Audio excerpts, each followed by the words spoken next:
Welcome to the Nikki Bostwick Unfiltered Podcast. Today's guest is Nadine Artemis. She's the founder of Living Libations.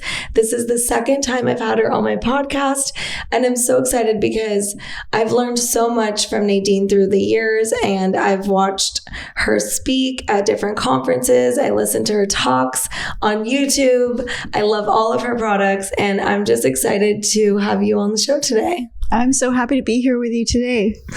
And today we're going to talk about peptides, which I have zero knowledge on. And I'm excited because you know so much about peptides and you're starting to incorporate them in your products too. So that's it. I don't know anything. Like, where do they come from? What's the deal? How can they help us? So will you give us the rundown on peptides and tell me how you use them and why you love them? Yes, for sure. And just to clarify too, like I feel like I'm a peptide like sort of hobbyist, but I'm not like a total expert or a doctor in the subject. Yeah. But I have studied quite a few hours with doctors and some functional medicine doctors and gone to it deep. And then I think always the best thing is like, you know, experimenting, so to speak, with yourself, your family, and getting to know the parameters and the medicine. So they're really cool substances. They're all peptides are basically short chain amino acids. So it's a sequence of amino acids that I believe is under 50 qualified. But under 50 qualifies it to be a peptide. And why they're so cool is they're like cell signaling. So they go in, they do the work. I mean, they signal the cells so that the body does the work, and then they, you know, kind of leave the body. So they really are able to like pinpoint and target what you need. And of course, you know, there's a general safety, but of course there's some that, you know, are different to work with, and there are parameters, but there's a few that I really like to work with. And what are they derived from, or are there synthetic and not synthetic? Or it's basically like, you know how you make like amino acids and as a supplement. So that kind of like, synthetic amino acid, but not like synthetic, like a synthetic in a product. So, you know, still made in a lab, but not like derived from things fruit, that are bioavailable and assimilate into our body safely. And so there's like, I mean, there's about a common sort of 70 right now, but really the possibilities are endless. And apparently, you know, there could be like 7,000. And there's a few that I really like. And one is the thymosin alpha. There's also a thymosin beta, but I do tend to use the alpha more. And there's one called BPC 157, which stands for Body Protective Compound 157. That's derived from what would be like part of a gastrointestinal, like intestinal lining. Okay. And for example, in a Petri dish, if they, I wish I had the study to exactly quote, but I'll summarize it. So basically sort of like taking part of an intestine, putting in a Petri dish, and then if they put like with water or something, obviously it's not growing, but they put it, part of that intestine, in the Petri dish with the BPC 157, then growth started to happen within 10 days. So it's like, it's a real healer and sealer, you know, of tissue. And I have an article that I wrote on our website. And also I do talk about it in an interview I did with Ben Greenfield. It was very dental focus. And where you can even use, you know, you'd probably want to work with your dentist, but you could even work with like helping the gum lines with the BPC 157. Injecting it or topically? Yeah, injecting it. Now also topical. So most of the peptides are injectable. However, there are some that can come in a powdered form. So it's probably still going to take a year or so, but we are hoping to make some dental products with the BPC 157. It's like toothpaste. And then we have this new dental light. So you can kind of just sort of make, I mean, you could really even open a capsule of BPC 157, mix it a little bit with one of our toothpastes.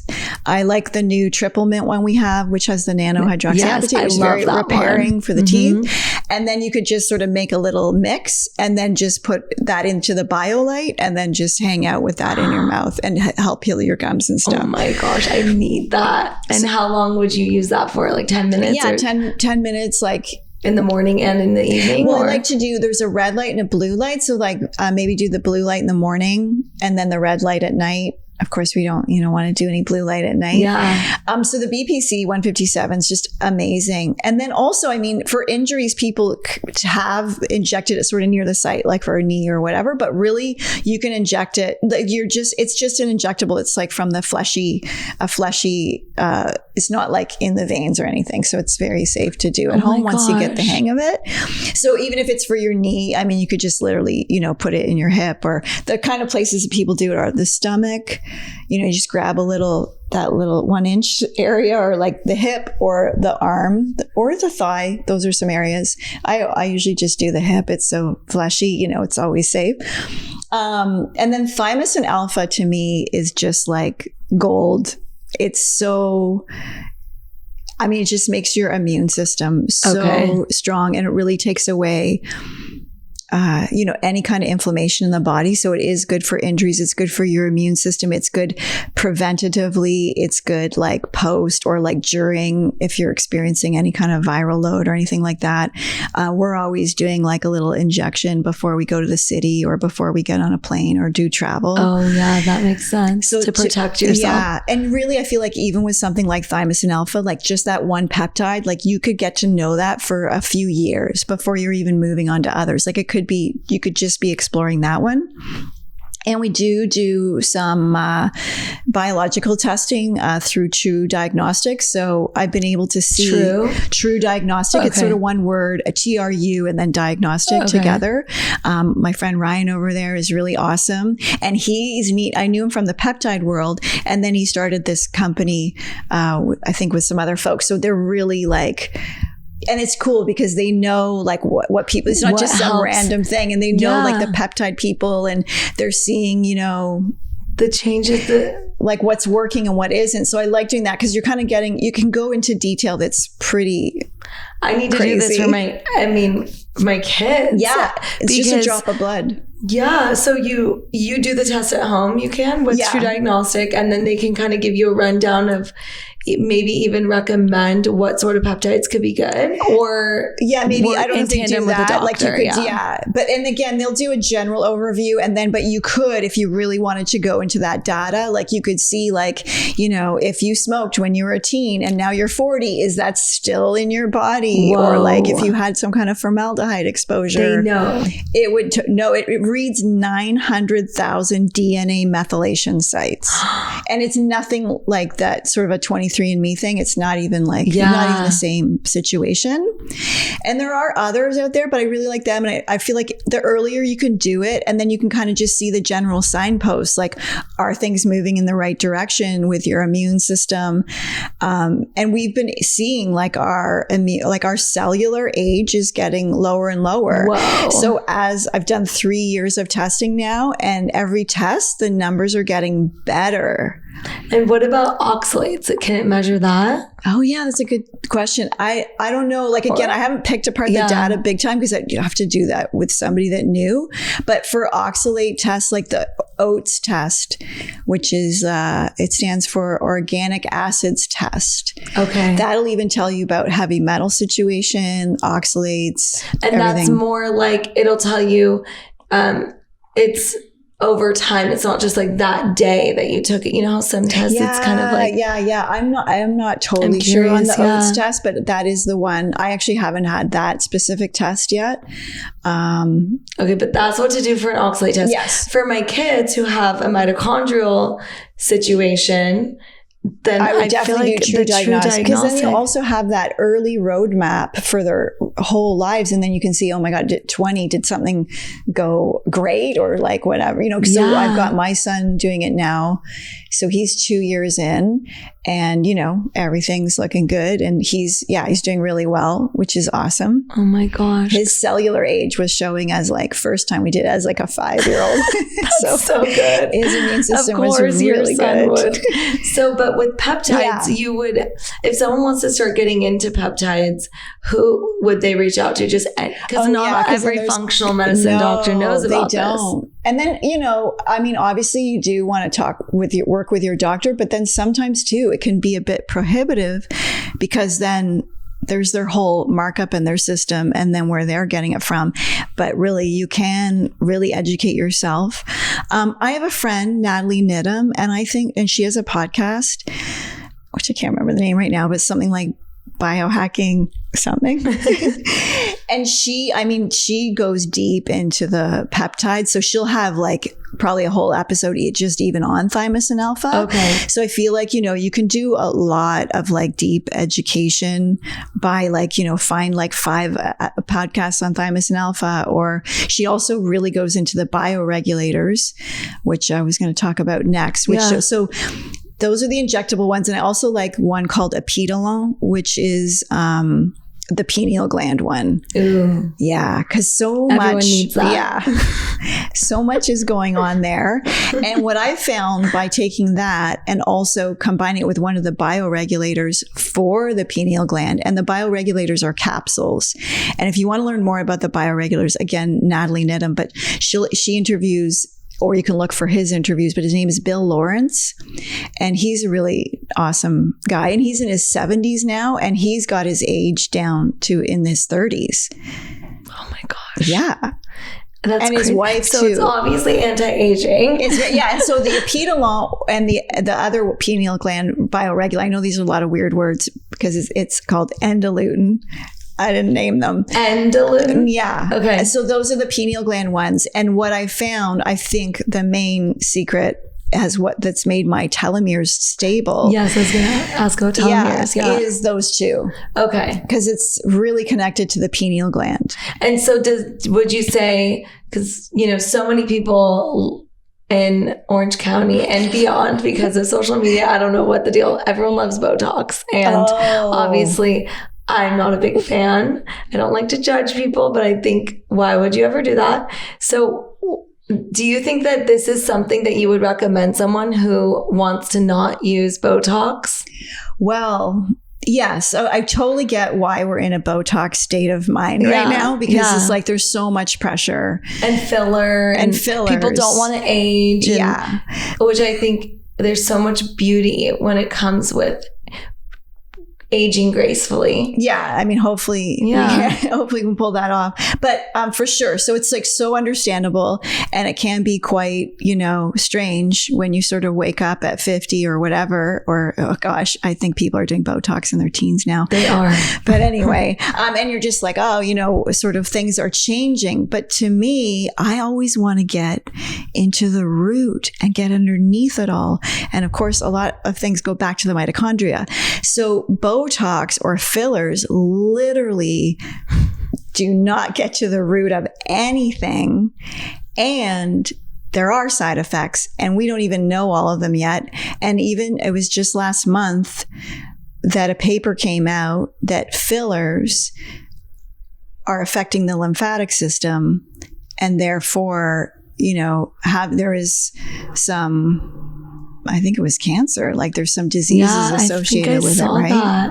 And it literally isn't solving anything, and it may not even be a good job. Exactly. And the substances are so vast and varied and mixed, and even the regulations around Botox are bizarre. And again, I mean, there's kind of some neat things, like if apparently, with TMJ, it can relax the jaw. But again, there's other ways to. Well, most TMJ, bruxism, the root cause of that, again, what's the root cause? Like, we don't just we want to get to that. You don't want to be grinding your teeth. It's very much connected to a vitamin D deficiency. Really? Yes. And you were talking about, what was emu oil K2, or was it? It's got a combo. It's just got like the omegas and different oils in it that are like, because traditionally the deep dental people, like cod liver is so good because we need the D3 and K2 combined, because the K2 ushers the D3 into the bones. And so what we just found out was that emu oil is like, I think 40 times like more potent than the cod liver oil. Wow. So that could be an interesting thing. I haven't done a deep dive yet, and I got to start like trying it and taking it myself. But maybe even more cleaner source. Right? Yeah. Again, look for that clean source. Yeah. Because there's a lot of issues with aquatic stuff, and a lot of cod liver is cut with seed oils, and fish oil is just no, because again, it's a good concept perhaps, but no, it's just so oxidizing, oxidized and cut with things, and no, not in a pure form. Plus, I've always been a bit like, the ratio seems weird, like how many fish oil caps you have to take. We would never be eating that much fish. You know what I mean? So that doesn't totally make sense to me. But we really do have major vitamin D deficiency, because we're also not engaging with the sun. So it's good that we have vitamin D supplements to take. And I've definitely seen it turn around and reverse cavities, because again, a cavity is a major sign of a lack of a nutrient or vitamin D. So we've got to get our bodies in the sun when possible, and also supplement with a vitamin D3, but it must be combined with a K2. That's and come key. From the most natural source instead of made in, I mean, like right now, my kids take one that's from Symbiotica, that's D3K2, but ideally, instead of giving them one that's made in a lab like that, I would be getting it from a source that's just naturally occurring. Like that cod or the emu. So it could be a really exciting source of a nutrient. And it does help, deliver the nutrients to the bones. So that's really key, keeping that bone health. And most people really have a D deficiency. And it's not like you can just pop a few pills and then you're done. It's like a living barometer in your body. So I actually use an app called D-Minder. Ooh. And then you can put in your supplements, but also will track any sunbathing that I'm doing. Really? Yeah. So I'll track all my sun sessions to know my levels. And then I can see, do I need to, like in the middle of winter, like have some actual vitamin D. Do you know if there are different parts of our body that absorb more of that's a good question. I think it's pretty equal. I mean, there's vitamin D receptors everywhere. And ideally, you want to bring as much of your body into the sun, obviously without scaring the neighbors or anything. But to me, it's so important to have that like private sun tanning moment so that I can just like I don't want tan lines, Even especially with them blocking the sun. Yeah. So much sun blocking happening. Oh my God. Yes. It's like, and I know we kind of talked about this in our last episode. I'm sure I don't fully remember. But I never really used sunblock just because I was like, I don't want to. But then listening to your talk, over a decade ago, I was so impressed. You were talking about how bad sunblock is before anyone knew about it.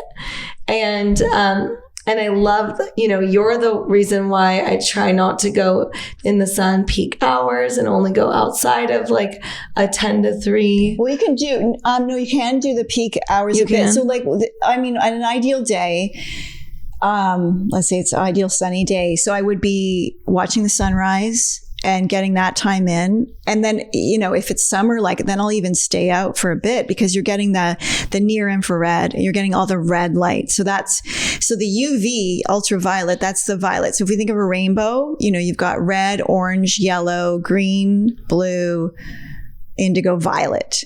So the violet ray is like the last one to come out in the day. And that's why in Canada in the winters, we have 3 months without it. Ooh. Because it's that top ray.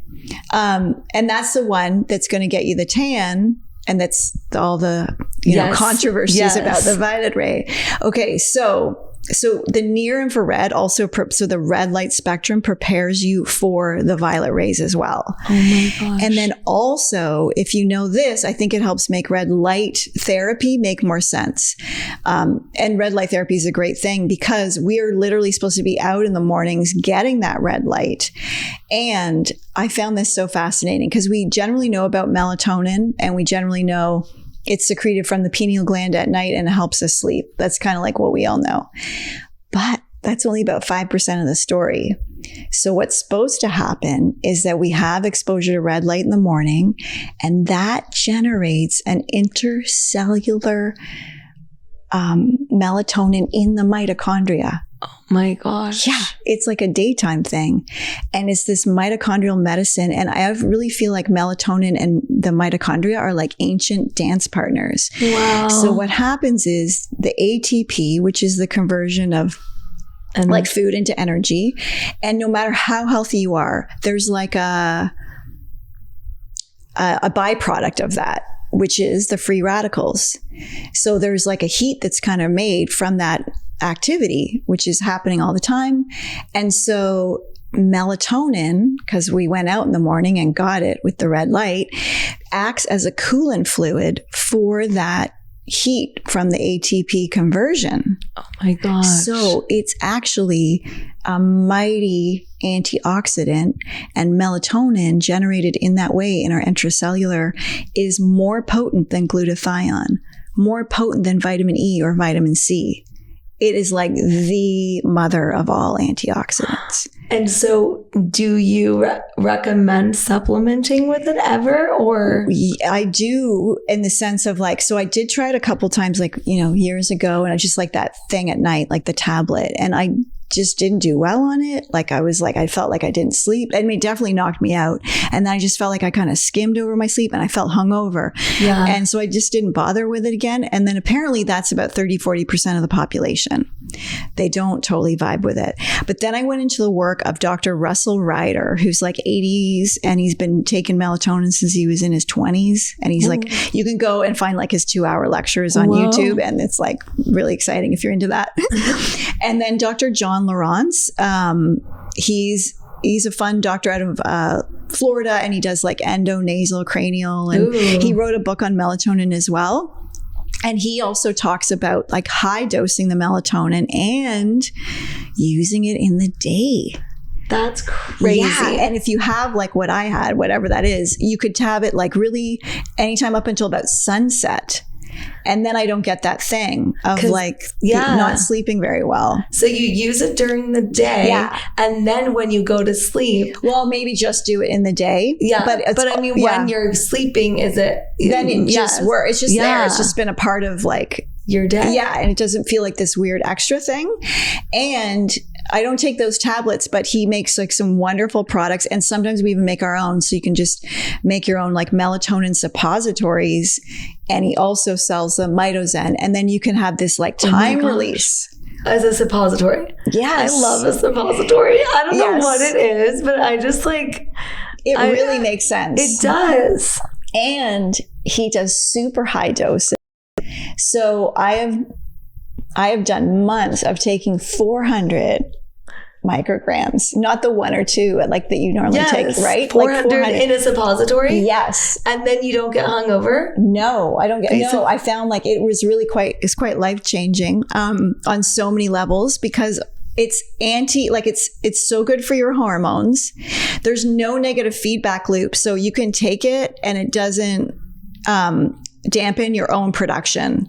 Oh, really? Yeah. So for example, like taking something like a bioidentical testosterone or something, that will dull your own production. But melatonin doesn't. It's so antiviral. So if I have felt things coming on, I call it the melatonin cocoon. So I might take it in the morning and then also at sunset to just sort of cocoon the body. And it's very, like, you can just feel it just puts up like a defense system. And then also when you get like 40s, 50s, 60s, these other hormones start to go into high gear, and they're the ones that kind of set off like going into puberty. And I mean, it's not my theory per se, but there's sort of a theory too that like light exposure is what sort of signals puberty. Oh, interesting. Yeah. So, I mean, now we're exposed to so much light, but generally, let's say old times where we didn't have artificial light, you might get it so many days in your body clock. It would be like, now it's puberty. Whoa. So that same clock might be signaling your death in a way, right? So much certain amount of light. And so what the melatonin does is it dampens those hormones that even 500% up in like the 50s, 60s. And so it just like dampens all that activity. So it's very anti-aging. Wow. It's really good for the pineal gland. And it's so amazing for your skin when it's in the sun. It protects your skin. It protects your skin. It's a natural like sun block, but not block. Yeah, and it works like there is a whole connection with melanocytes, melanin, melatonin. Oh my gosh. And actually there's even a peptide called melanotan, which is really good for mold and fungus, but it's also called the Barbie peptide because it literally gives you a tan. That's crazy. Yeah. Like I was actually wondering if Bobby knew about it. Oh my that's so because you get up. I don't do it too much, but I'll do it like if we're, if it's been winter and then we're about to go tropical, and I actually make that into a nasal spray, and then I'll just do a few snorts. Or like, That's sending so Leaf off. smart. It literally gives him sun protection, and then I don't have to like chase him. Wait, hold on. Nasal spray. You make your own nasal spray with it? Yeah. Can you, so with these peptides that you brought, so you could use these topically as well, or not topically, but transdermal. Transdermal is a bit different. Yeah, the nose somehow like brings it all in. And then what I found is because the one reason, I think, with the melanotan, I would maybe do it more. But what it does is if you do have any freckles or anything, it makes them a bit darker. So it's kind of a bit of a, it depends on you and your skin. Yeah, and I found the nasal spray was like lighter on that, and not as, and again, like it's such a micro dose in the needle, I would really go slow. But I found the nasal spray really helps. It's the same way you reconstitute it, and then you just get a little nasal bottle, which are so easy to find. Like you can get empty bottles on like eBay or Amazon. Okay, so that one's good, the Barbie one. And then what about ones that you recommend for the mitochondria? Yeah, well, I think on one level, so many of them are helpful for the mitochondria, but I really feel that like the thymosin alpha, thymosin beta, and the thymosin, it's a thymus gland peptide, and not our whole immune system, but a huge part of our immune system is really connected to the thymus gland. And that gland, by the time we're 16, starts to involute, so it starts to shrink. Okay. So really aging is your immune, it's like, aging is actually, again, I'm not like against it. I'm happy to grow old and so thankful. But there's an age aspect to aging that's literally things are shrinking, and sort of, we got to keep that mitochondrial health up. And I think, even thymosin helps with what we call the zombie cells. So there's cells in our body that aren't dying and they're not living, senescent cells, and you can get quite a buildup of that. So you want to keep clearing that out so your body isn't sort of cluttered with these not very useful kind of debris. And the mitochondria also, so you have that with cellularly, and then within the cell, within the mitochondria, what's it called again? Oh, mitophagy. Oh, yeah. Right. So there's autophagy and there's mitophagy, which is that cellular cleanup. Which also, spermidine is really good for that as well, which is this polyamine that was so hard to get before. It's so great for skin and beauty that I actually did an interview with my friend, even though I don't normally like to interview people, but I was like, people have got to know about this because it puts your hair in the growth stage. Oh, cool. And it's really good also for melasma, like skin tone, and nail strength. People's lashes grow on it. How do you use it? You just take the capsules. So there's 2 kinds now, and they have a gluten-free one made from chlorella, but it used to take you'd have to have 40 capsules to get a little bit of the spermidine, and then they finally kind of cracked the code. Whoa. And it's like one of the most anti-aging. I feel like I love chlorella, so you tell me which one. Yeah, you'll love it. What's the brand? Primadine. Okay. Oxford Healthspan is my friend's company. Is totally clean and pure, and I just had to share it with people because it's so anti-aging and so beautifying. It's really because I'm in the realm of skincare and beauty. So I was like, people got to know about this, because I also felt like for the past 30 years, I feel like I've tried every herb and substance that's supposed to be good for hair and whatever. But this was just I've never, and so fast, 6 days. If you have hair shedding or hair loss, it starts to turn that around. So many old people are emailing 90-year-olds, and they're like, oh, look, got the growth back. And some people are even getting more brown hair. Oh my gosh. Where it was gray. Well, do you put it in any of your products? We are working on a cream, but it is hard to work with. But you can open up the capsules and sort of brush your teeth with it, or make a mask, mix it with honey. Teeth with it? You can brush your teeth with that and the BPC 157. I need to do that with the pearl, with the peptides. oh my gosh. And our mascara that we made recently, such a good mascara, has peptides in it, and that is for lash growth. Which one do you use in that? It's just like one that's derived from a pea. It's not one of the ones that you're injecting or whatever, but it's like good for growth. And it's so fun because people are like, oh my God, my lashes are growing, you know, because it really does work. And because again, the peptides are so responsive. I mean, I've been using your mascara, so that makes sense because I feel like my lashes are longer, but I just like didn't think about it until you said that, you know? Because when are your lashes getting longer, right? Yeah. Like that doesn't, you kind of feel like you're done. I mean, they or you grow just don't pay attention like when you have a million things. But then when I went to go put it on, I was like, it does look and feel longer. But I was like, maybe it's the mascara, you know, because that's also just such a good mascara. Yeah, it literally and so is. Clean. Can you talk a little bit about why it's, you know, why you formulated it? Yeah, well, I feel like it was kind of the one thing. I don't really use much makeup except like eyeliner and mascara. So I was like, I want to get that going. Because I also was like, you know, even within the clean beauty realm, it's like, I always felt like, oh, it's like 80% good. I mean, it's good enough. It is a lash. It's not like I have to like eat it or anything. And and like smudging and stuff. You know, like I always felt like it would kind of wear away, or anyway, I just felt like it needed to be improved. It did take a few years to really like nail it and work with, you know, things because it is the eye area, which is obviously very special. And then really wanting to make it juicy, you know, with like jojoba and nourishing things. And the peptides to me was just like the icing on the cake. Yeah. And then we put in a beautiful glass bottle. I think it's one of the only mascaras in glass. So special. So that was fun just to get that done. We do actually have eyeliner coming out. I was just going to ask, like, what else are you going to come out with? It's just like keeping it pretty basic. Yeah. But yeah, we'll just have like a cacao and onyx eyeliner. Again, I don't think it's like revolutionary. There's no peptides in it, but it's clean. Yes. It's super clean.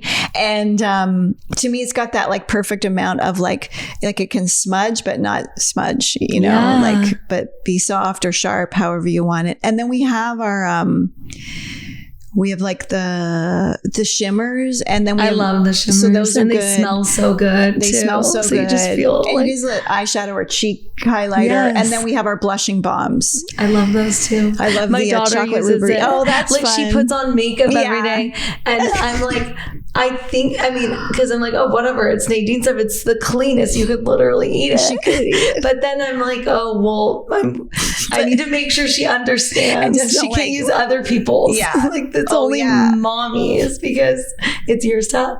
But I know I'm so appreciative of having clean products. Are you ever going to do you feel like you'll ever be able to crack a code on a tinted I just feel with that too, it's like we're really into like bringing the skin out and letting it breathe. So probably not.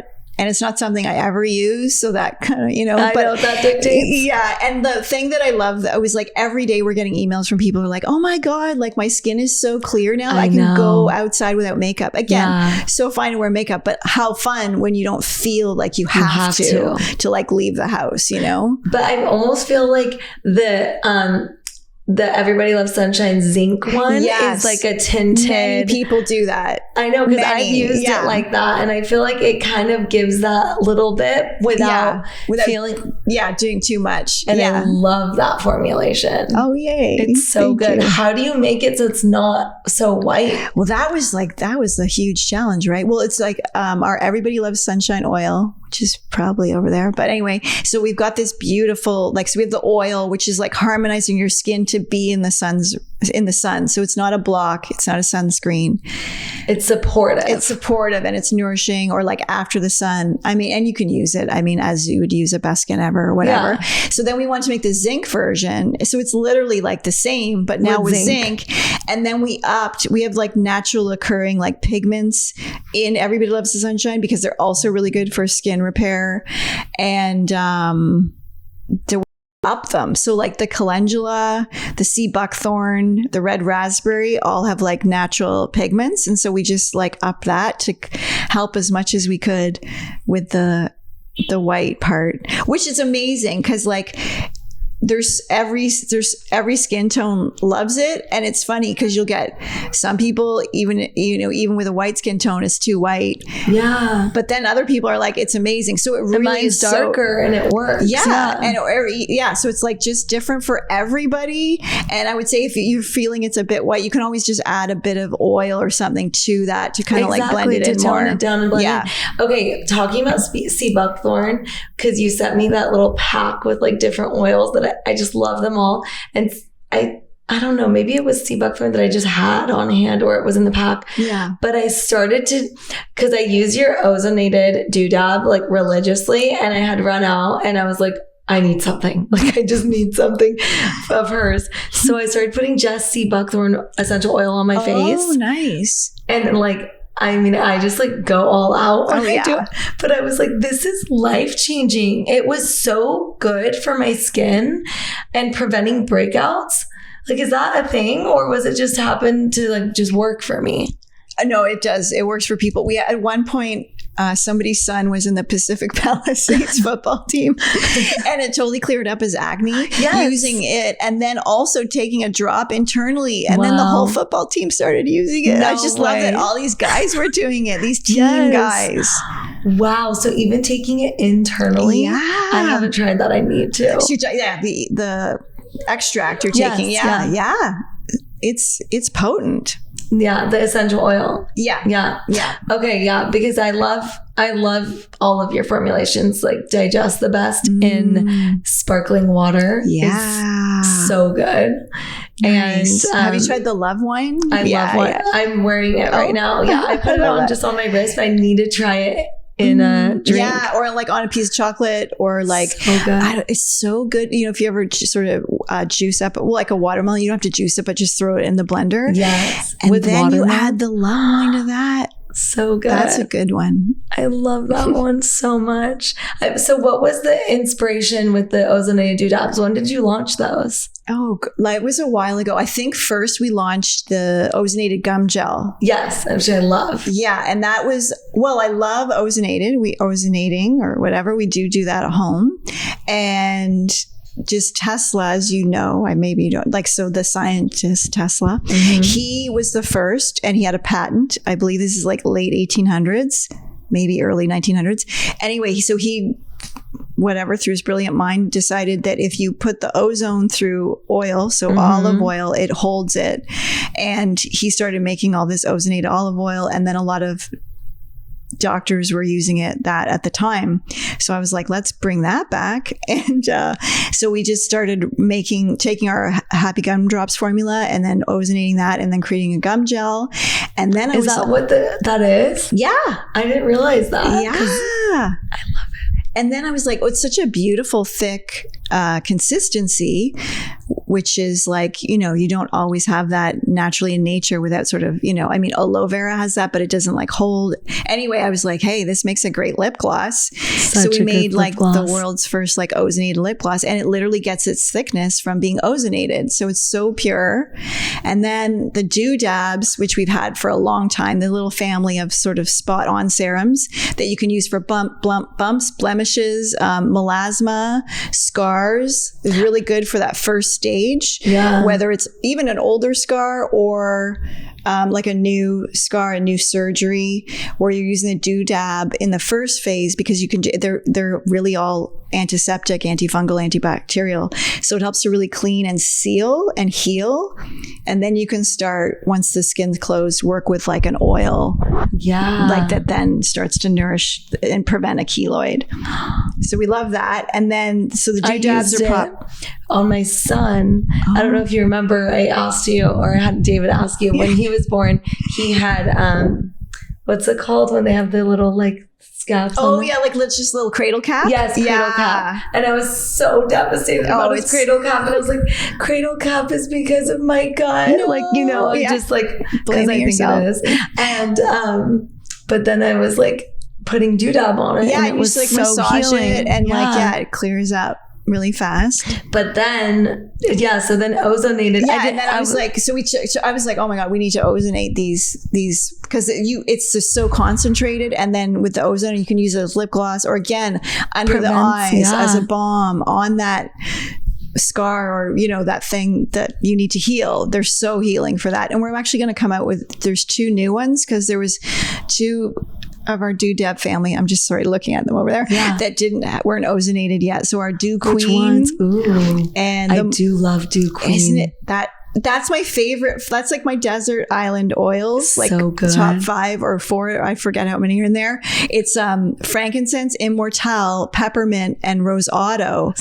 And the combo of the rose otto peppermint is like analgesic. So it's like, or like because peppermint's so handy, but sometimes you just don't want the full zing of it. So the Dew Queen is where that's at. And I'll anoint my skin before I do a peptide injection with the Dew Queen. Ooh, that's so smart. Yeah. And so that's getting IV, before anything like that for sure.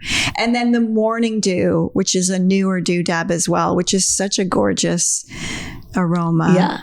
So good. So you could do that in the morning. Yeah. I love it. Because there's also so is the Jewel a Doodab? That's a Doodab too. That's also like for hyperpigmentation, melasma, sometimes you want to like switch it up a bit. So like you'll get so far with like one combo and then you kind of need to get to a second one. So that's really good for like, you know, older skin, scars, melasma patches. And the thing is just being consistent with it. We've had like, you know, from really a reduction in melasma to like 100% gone with people where the doctors were like, or, you know, the pregnancy mask and stuff. And doctors are like, sorry, there's nothing we can do. And like it goes. Again, it's not maybe 100% with everybody, but I'd say like 80% of the people get a full reduction in the melasma. Well, I was going to ask you because I'm so addicted to it. Yeah. I was like, is it okay for me to be using it every day? Oh, yeah. Absolutely. It's like potent, but it's gentle. Exactly. But it's like, I feel like it's so anti-aging. I mean, it really helps with me with preventing acne. Oh, that's good. But then I was nursing and my hormones, like not nursing anymore. And I just felt like it just made everything even and feel so good. But I use a lot of it. I'm like, I need to buy it in bulk and like huge tubs. Yeah. You need to make huge tubs of it. And it's so moisturizing. I just love it. Hey. And I was like, is this like my skin's, but it's not addicting. You know how people are like addicted to putting steroids on their skin? No, I didn't know that. Or like, or the cortisone. Yes, cortisone. It can get you in a bit of a cycle, like where you can't. Obsessed with it. You can't stop because then but it really for the rosacea, for anything. I'm like, no, and it doesn't solve it. I mean, really, anything that's going to solve anything in the skin, you have to work with a microbiome. Yeah. So modern dermatology is basically like anti-microbiome because they didn't know about the microbiome. But like you can't.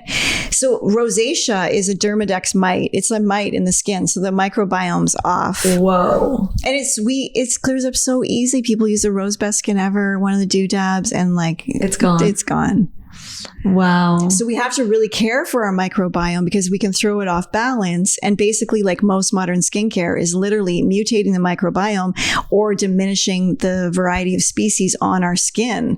And as gross as it sounds, like we kind of got to let the bacteria be the beautician. Mm-hmm. We need to have that be like a good environment for the good bacteria to thrive. So you actually, you don't want to over exfoliate, and because you got to leave a little food for the bacteria, which is gross as it sounds, but like let the skin balance itself rather than we're like scrubbing away, over exfoliating, and then bleaching, anything that's like going to put you in where they're like, you can't go in the sun, like for a few days. That's a bit of a red flag. If it's like never again, that is a major red flag. Because when we're even over exfoliating or doing chemical peels, then we're like, the skin that gets exposed is too vulnerable. It's too young to have that like main job. And because there's like in that top layer of skin, which is super thin, like it's like as thin as like the side of a credit card. There's like 5 layers in that one tiny layer. And the stratum corneum is the layer that's first or top. And we do so much to F that up. I know. And then that, and then the lipid barrier gets like just with all the surfactants. And then the basal layer is the bottom layer, and the new cells come up from that, make their journey up. So they have to like complete that journey before they're on the main stage, so to speak, of the stratum corneum. And so when we're scrubbing away and chemical peeling, it's like we're leaving the immune system of our skin way too vulnerable. Wow, yeah. And the skin is a huge part of the innate immune system.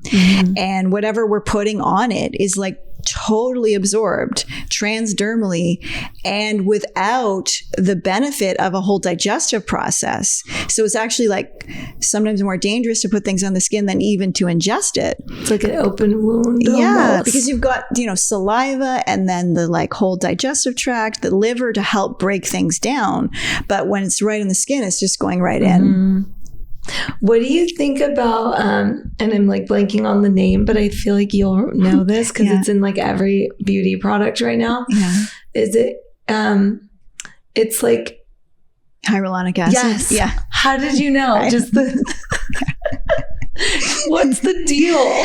Well, I think in theory it's good because it is like in our body and it's sort of like this natural lubricant, and I'm still, because I've really gone into the sourcing of it. Is it cancer causing or well, I don't know about that part, but it's made from it has been made from mussel wastewater, which is just gross. And now there's a vegan one, but it's made from grown on E. coli, like a weird bacteria, I think E. coli. So it's not no. And then I'm not sure, you could supplement with it. Maybe, but I'm not sure how those are made either. But I mean, I feel like, and usually it's molecularly a bit too large to actually even, let's say it was clean, it might be too molecularly large to do something. But you'll see the trends and the hot things. And often it's just like a hot buzzword that doesn't have a lot of oomph behind it. Again, I love working with things that we've known about for thousands of years, like frankincense and rose. I mean, they're such skin champions. And obviously, you're talking about nanohydroxyapatite, right?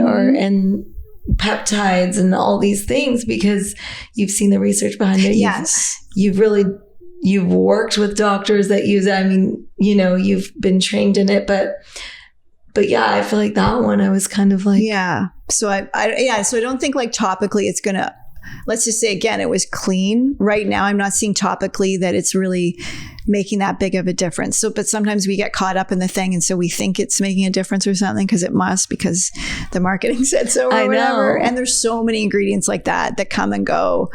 What about collagen? Collagen's interesting. Yeah, because is collagen one of those things that if you supplement with it, your body stops producing as much? Do you know if that's true or no? I don't know about that part, but what's happening is it's not fully being absorbed. And the main thing I think we want to eat it naturally in our meals, and it'll be naturally in bone broth or eating off the bone and all that stuff. But what's super interesting is that collagen becomes oxalates in the body. Really? Yeah, it's an oxy. So if we're just supplementing it and going hard, we're literally creating such a toll on our bodies from getting all those extra oxalates. And I wonder if it has high heavy metals. It might, depending on the purity. But so oxalates are in foods. And now I think we're coming to understand, especially these past 30 years of eating healthy. So eating our almonds and spinach and things, but to a capacity that we've never eaten that many sort of vegetables and nuts before. And so we're seeing the issue with overdoing it in that sense. And so it's actually an anti-nutrient, kind of and that's what I was researching with my dental book, these things that are affecting our teeth, like phytic acid, oxalates, and but I just didn't realize that oxalates in so many things. And again, you're going to eat a little bit every day. Yeah. But we're really generally, so many people are just literally eating the high oxalate diet and have no idea why. And you can get into a bit of that loop. Almost done. You can get into a bit of that loop if if you're vegan, especially, or something like that, because where you're just really going with the vegetables. So making those extra oxalates really is so not good for our bones. That's where it was really ding, ding, ding. That happened to me because I remember when I went to go see my doctor, I was vegan, and I was eating so much kale and so much chard, and I've had those days. Yeah. And I was the heaviest I've ever been, which, you know, I don't really like talk about that sort of thing, but it was weird because I had my Hashimoto's, and that's when I got Hashimoto's. Yeah. And then he was like, I will not treat you unless you literally get rid of like everything that you think in your head and you start eating meat. Wow. And I mean, I was at that point, that's when I started incorporating bone broth and butter and stuff. And I still like a plant-based diet, but I eat kebab and I eat eggs and I eat raw dairy and I just like, it's way more balanced for me. And I reversed my Hashimoto's. Yes, that makes so much sense. Plus you can eat the veggies, just the low oxalate ones. So with it's really, so oxalates are these like shards that are in in a kiwi, in a fig, or when you eat spinach and your teeth are fuzzy afterwards, that's the oxalates creating the calcium leaving your bones. So crazy. And so I love getting to the root of things. And one of the root causes of so many thyroid disorders is oxalates. Wow. So for example, 80% of people over the age of 50 have the oxalate shards in their thyroid. Wow. Making them, you know, sometimes that'll cause nodules or Hashimoto's or Graves, that kind of thing. So it's a real thing. And it just depends where your Achilles heel is, where it will show up. So we all know about like kidney stones. That's sort of the common one, but it could be gallbladder stones, liver dysfunction, joint issues, arthritis, fibroids, and on, middle ear hearing loss, colon cancer. Whoa. It's the calcification of tissues, because not only are these shards dangerous, like literally like glass shards, for some like psoriasis, eczema, full oxalate issue. So you got to go low ox. And then we all need to have minerals that we're lacking in, which is the potassium citrate, calcium citrate, and magnesium citrate. So that'll help, like any oxalates you're eating each day, that will dampen the bone robbing effect. So there's the shards of glass issue. The other main issue is it's literally robbing our bones of the nutrients they need. So especially for women, having the minerals, getting up into the 40s, 50s, 60s, because there's more bone loss for women as the estrogen fades. So it's so key. And then the other thing is that many of these vegetables, with the high ox, they draw in all the heavy metals. So like in our peak kale days, I actually did a heavy metal test. Peak kale days. Yeah. We were so high in thallium, and it took me like a year to figure it out. It's the kale. And it's apparently even organic kale has like more heavy metals than the non-organic. Gosh, you could never. It's like, oh, kale is out. The kale shirts need to go. I feel like they're gone. But yeah, I mean, they heavily spray kale. It's like, I feel so bad because I'm like, people are going to Whole Foods, spending so much money, buying and eating kale when they might not even like the taste of it. They're like torturing themselves to be healthy. But actually, not only is it high in heavy metals and sprayed with all of this crap, but it's like destroying their health, and their paycheck is gone. Yeah. It's like their whole paycheck. Whole paycheck. And the bones are so key. Yeah. So you got the heavy metals and then the bone issue. And, but there are vegetables that you can choose, like the whole, Sally Norton's book really is the book. I think broccoli might even be lower on the scale. And again, you're going to eat oxalates each day, but we're literally living the high oxalate life. And green smoothies could be okay, but not if it's like a spinach kale smoothie. And really, who wants to drink that anyway? But it's so fun actually, because I feel like when you get like a little bit less into vegetables, it's like very liberating to not juice and to not like prep all the vegetable stuff, because they time. And they go off so quickly, liberating. Right? Yeah, it really it takes so long to make a meal. Oh my gosh. Totally. Now it's like, okay, a little balance here. Yeah. There. It's way better. It's way better. It's all in the balance, really. It totally is. Oh, thanks for joining me. I love you so much. Oh, I love you too. And I'm so happy we could have a chance to talk.